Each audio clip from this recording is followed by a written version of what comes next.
সম্মানিত দর্শক, দাঁড়িয়ে আছি মান্দাইন আবেদিয়া হাই মাদ্রাসা কাম হাই স্কুল।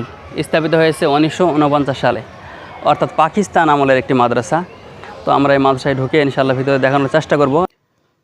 এটি হচ্ছে অফিস ভবন, আর এটা হচ্ছে মেন গেট।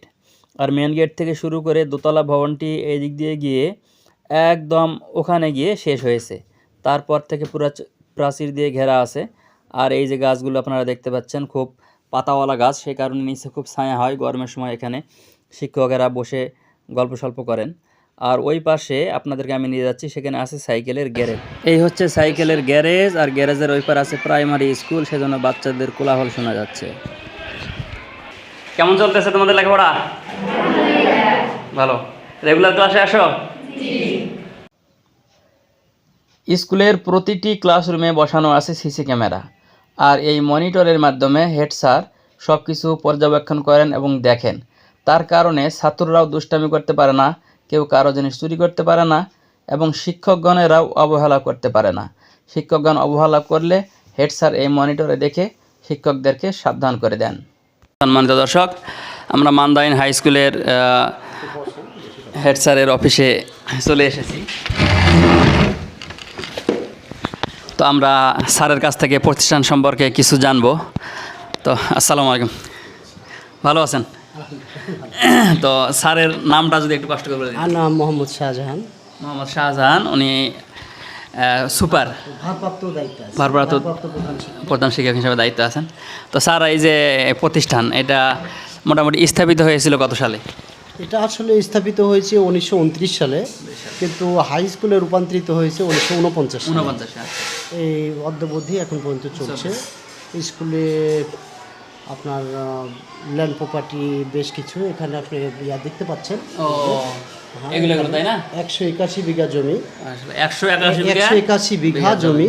তার মধ্যে 10 বিঘা হলো স্কুল ক্যাম্পাস, আর 170-71 বিঘা জমি আমাদের আবাদি কৃষি জমি। হ্যাঁ, আচ্ছা আচ্ছা, এই হলো আমাদের ইচ্ছা। তো বর্তমানে আপনার প্রতিষ্ঠানে শিক্ষার্থী কতজন আছে? শিক্ষার্থী প্রায় 200-র কাছাকাছি, 200 নাই, 200-র নিচে আছে বর্তমানে।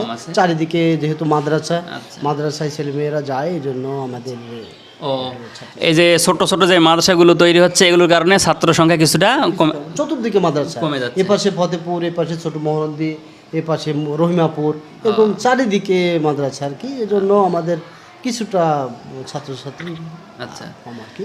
এখন শিক্ষক কর্মচারীর সংখ্যা কতজন? আমাদের শিক্ষক রয়েছে 12 জন, কর্মচারী একটাও নাই। কর্মচারী 5 জন শূন্য রয়েছে, হেডমাস্টার শূন্য রয়েছে, তারপরে আপনার কেরানি শূন্য রয়েছে। এগুলো তো বেতনটা, শিক্ষকদের যে বেতন, মাদ্রাসার যে প্রতিষ্ঠানিক যে খরচ, কারেন্ট বিল, এগুলো কি সরকারিভাবে নাকি? সরকারিভাবে বলতে কারেন্ট বিল স্কুল থেকে দেওয়া হয়, এগুলো যা খরচ আছে স্কুল থেকে দেওয়া হয়।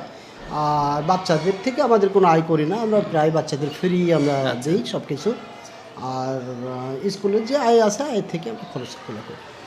আচ্ছা, তাহলে ছাত্রদের কাছ থেকে কোনো খরচ নেওয়া হচ্ছে না, যেহেতু মাদ্রাসা যেহেতু আয় আছে, সেটা থেকেই আয়টা ব্যয় করা হয়। আর সেশন চার্জ আমরা নিই না। আচ্ছা, আর এই যে মনে করেন যে অন্য অন্য স্কুলে, সরকারি স্কুলে পড়লে ছাত্ররা যে একটা উপবৃত্তি পায়, আপনাদের এখানে কি সেটা পাবে? আমাদের উপবৃত্তি বলতে আমাদের যে ক্লাসে যারা ভালো রেজাল্ট করে, হ্যাঁ, প্রতি বছরই তাদেরকে আমরা আর্থিক সহযোগিতা দিয়ে থাকি। এছাড়া আমরা বিভিন্ন রকমের ফর্ম ফিল আপে আমরা সুবিধা দিয়ে থাকি। আর আমরা তো এমনি ভর্তি ফি বা সেশন চার্জ এগুলো কিছুই নিই না, মাসিক বেতন। ভর্তি ফি, সেশন চার্জ নেই। ফর্ম ফিল আপের সময়ও সাহায্য প্রয়োজন হলে, গরিব হলে, মেধাবী হলে সবাইকে দেওয়া হয়। এটা আশ্চর্য ঘটনা। আচ্ছা আচ্ছা, ঠিক আছে। এটা হচ্ছে মান্দাইন আবেদিয়া উচ্চ বিদ্যালয়। আপনি নামটা বলে দেন। মান্দাইন আবেদিয়া উচ্চ মাদ্রাসা ও উচ্চ বিদ্যালয়। আচ্ছা, এই যে আবেদিয়া, এটা কি কোনো ব্যক্তির নাম? আবেদিয়া একজন ব্যক্তির নাম, যে এখানে আমাদের ইয়াতে দেখতে পারবেন। মান্দাইন আবেদিয়া, আবেদ মণ্ডল নামে এক ব্যক্তি, একাই উনি 100 বিঘা জমি দান করেছেন। আল্লাহু আকবার। তার বাড়ি পাশেই ফতেপুর গ্রামে, এবং বাকি 81 বিঘা জমি বিভিন্ন ব্যক্তি বিশেষ অন্যান্য ব্যক্তিরা দান করেছে। সম্মানিত দর্শক, শুনতে পারলেন স্যারের মুখে যে একজন ব্যক্তি একাই 100 বিঘা জমি দান করেছেন, আর অন্যান্যরা 1 বিঘা 2 বিঘা 5 বিঘা করে 81 বিঘা হয়েছে। টোটাল সম্পত্তি এখন 81 বিঘা।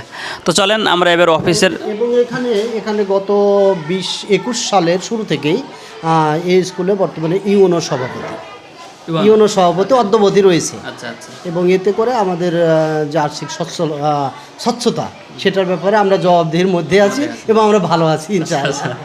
মানে এই যে সম্পদ আছে, সম্পদের যে তাসররুফ করা, অপব্যবহার করা, এটার কোনো সুযোগ নাই। ইউনো সাহেব সভাপতি আর কি।